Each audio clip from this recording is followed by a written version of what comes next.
This is the difference between Marcel Reed last year and this year. If you like A&M content, stick around because that's all we do on this page. Marcel Reed last year had a lot of complications as a passer. That's why a lot of people judged him during the offseason, called him a running back, whatever you may say. He was not a great passer last year. And I do think a lot of it was the lack of separation ability from this wide receiver room and not really building the offense for him to feel comfortable. It was interchanging between Connor Wigman and Marcel Reed.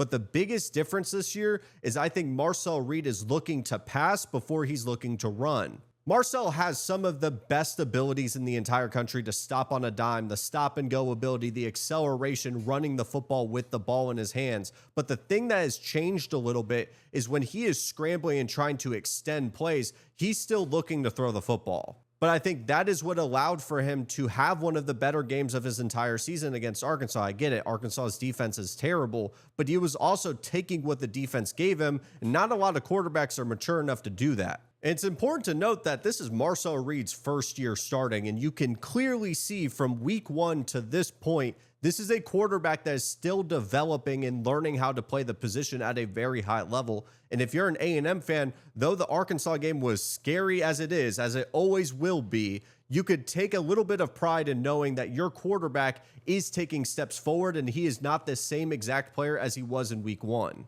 But Marcel, please start hitting some of these deep throws. I'd love to hear from the A&M fan base, who I know is a little bit more critical than most against Marcel Reed, but what are your thoughts on him this season?